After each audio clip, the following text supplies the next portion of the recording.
Madame, mademoiselle, monsieur, bonjour et bienvenue dans cette web-série où nous poursuivons notre découverte de ce mouvement qu'est le transhumanisme avec le professeur Vincent Guénenne. Professeur, bonjour. Bonjour. Le transhumanisme, on voit bien que là, on peut quelque part arriver à la perfection, l'homme parfait, etc. Et pourtant, ce qui fait la beauté de l'être humain, c'est quand même sa fragilité aussi. C'est ce qui va permettre la rencontre, qui va permettre... Comment est-ce que vous vous situez par rapport à cette réalité-là? De nouveau, une des critiques les plus sérieuses que j'adresse à l'égard du transhumanisme, c'est son orientation égoïste, totalement égoïste.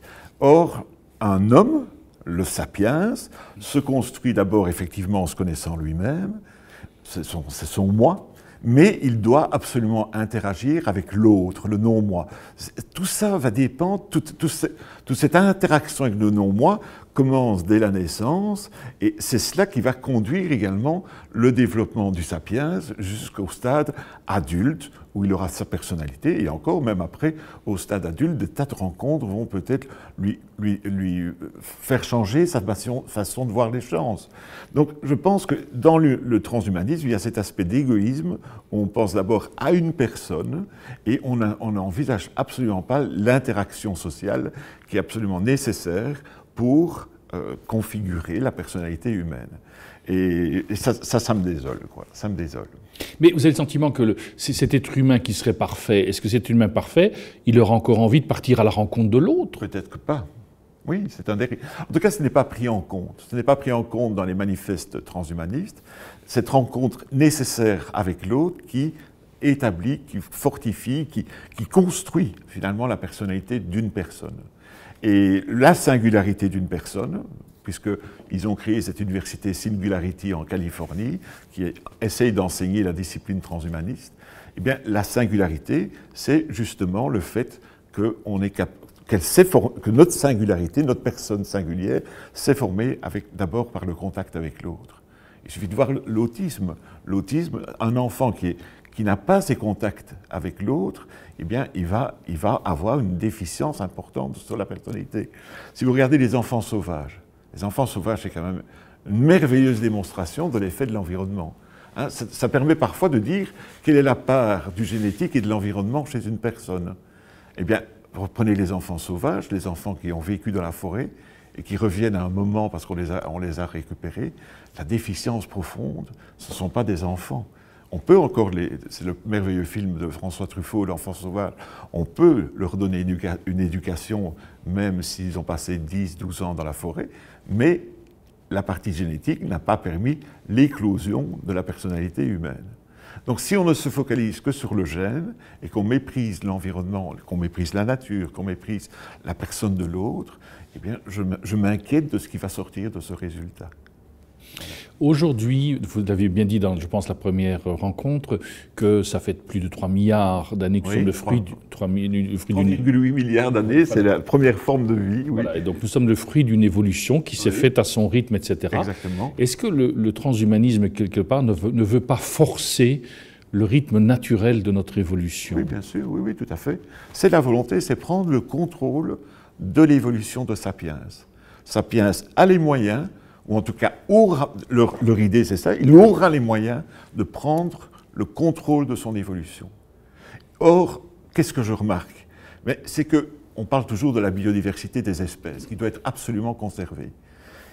Et l'homme, sapiens, malheureusement, pour certains, est à l'origine de la 6e grande extinction.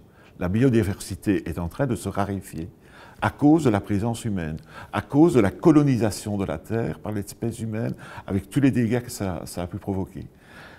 Et si on regarde alors l'espèce humaine, on se rend compte que, alors qu'il y avait cette biodiversité des espèces animales, on se rend compte qu'au sein d'une seule espèce, vous avez cette biodiversité. Donc on est passé progressivement de la biodiversité des espèces animales à la biodiversité au sein d'une même espèce. Et cette biodiversité, c'est une nouvelle évolution. C'est une évolution qui est essentiellement cérébrale. C'est une évolution cognitive. Chaque personne, chaque individu est différent de l'autre. Même les jumeaux, qui ont le même patrimoine génétique, peuvent être deux personnes complètement différentes. Donc il y a une singularité qui est la chose essentielle de Sapiens. C'est la chose essentielle, à mon avis, à préserver. Et je pense que pour un croyant, le christianisme, c'est d'abord cela, c'est la protection de la personne humaine, de sa singularité, du fait qu'elle est unique par rapport à tous les autres. Mais cette unicité ne s'est construite que par interaction avec les autres. Ce qui n'existe pas non plus dans le règne animal. Il y a bien sûr la vie en tribu chez les singes, les bonobos, tout ce qu'on veut, mais la personnalité de ces animaux-là n'a pas pu dépasser parce qu'il manquait le langage. Quoi. Ils ont des moyens de communication entre eux, mais ils n'ont pas ce langage qui a fait que nous sommes devenus des êtres capables d'interagir, d'entendre des messages venant de l'autre, de les incorporer, de les interpréter et parfois modifier notre personnalité. Vous parlez de manière très importante justement vous soulignez l'importance de notre singularité, oui, qui est fondamentale. Oui. Et ce que je ne comprends pas, c'est qu'est-ce qui fait que cette université de ce mouvement transhumaniste s'appelle Singularity? Parce que quelque part, ils vont à l'opposé de cela. Oui, ils vont à l'opposé de cela. Et non, je ne sais pas pourquoi ils ont appelé ça Singularity. Je ne suis pas capable de vous répondre. Non. Mais c'est parce que c'est quand même étonnant. Parce que justement... C'est étonnant, oui. Quelque part, c'est étonnant. Oui, oui. Mais l'idée, à mon avis, dans leur idée, c'est la singularité de ce qui va venir. Ils veulent être les pionniers de cette singularité, de cette nouvelle espèce à venir. Et je pense que c'est dans cette orientation de signification que ce terme a été choisi, de singularity. Mais ce qui veut dire qu'à ce moment-là, s'ils arrivent, si ce projet transhumaniste... Oui. Abouti, oui. Est-ce qu'on n'a pas le risque quelque part de ne plus avoir cette valeur de l'humain telle qu'elle est, parce que ce serait juste du matériel? Ce sont des hommes-machines quelque part, hein, ce sont des hommes-machines.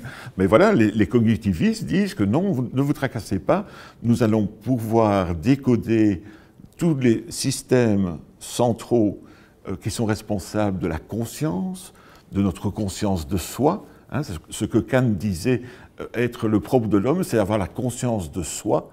Eh bien, les neurobiologistes, les neurocognitivistes sont persuadés qu'ils arriveront à décoder les mécanismes mis en place et, qui sait, peut-être un jour télécharger. Et on vous le dit, hein, dans les conférences transhumanistes, on vous dit qu'on téléchargera sur une clé USB toute la personnalité d'un homme. Alors là, si ce n'est pas de la science-fiction, je n'y comprends plus rien.